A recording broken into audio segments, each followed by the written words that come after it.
predictive policing and how can it help to reduce crime? I'm Jill Horner. This is Comcast Newsmakers. With me is the Newcastle County Executive, Tom Gordon. Thanks for being with us. You're welcome, Jill. Let's talk about this concept. You've already implemented predictive policing, but what does that mean? In this day and age, 2014, you certainly have the benefit of computers. And what we've got, I think, is the most advanced system in the entire country, because for a year I've been purchasing everything I can to get us there. What it does, it puts the police officer dead on where the crime is through a lot of sophisticated mathematics, but they can now predict where it's going to occur, what's causing the crime, what types of crimes are causing the murders, the rapes, the assaults. And it better allows you to put, we can't have all the police officers we need. We have a big county, we need like 1,000. Well, we have 370.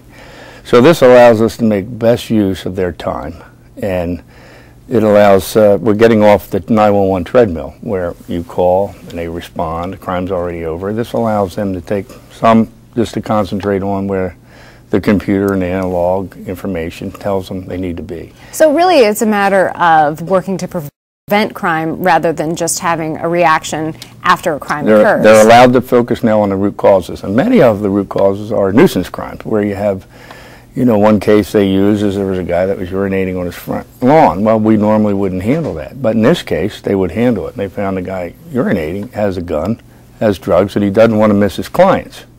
And the computer is just amazing, the way the things you can do nowadays, and anybody that's not availing themselves to that is really, you know, 20th century policing. We're doing futuristic stuff, and it's reduced crime between 10 and 20%. So you've already seen successes in terms of the implementation of predictive policing, but let's talk a little bit about some of the other things that are happening.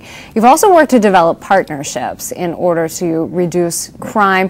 What is the relationship between the county and the city of Wilmington? You mentioned partnerships. That's important. We actually, before I get in it, we have a website, not only a website, but we have an app. You can bring up a county police app and talk right to the officers. It's fabulous.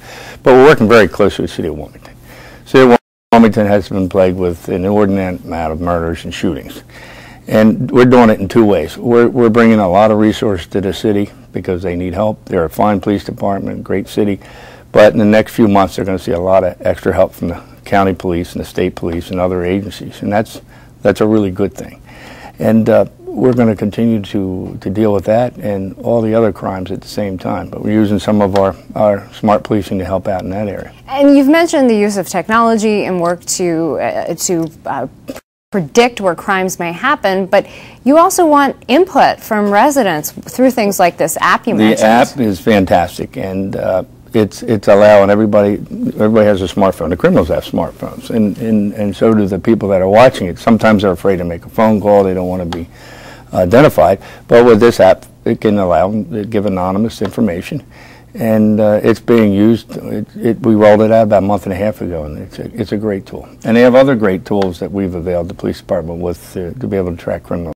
It's just an amazing new world that's opening up. I was police chief from '89 to 95, and I never had that kind of equipment. Had I had, you know, but these officers, if you see a county police officer, he's stop and look in his car. He's got every piece of equipment. They've had computers for 10 years, printers and locators, cameras. It's a really like Star Wars technology, but it's not just a toy.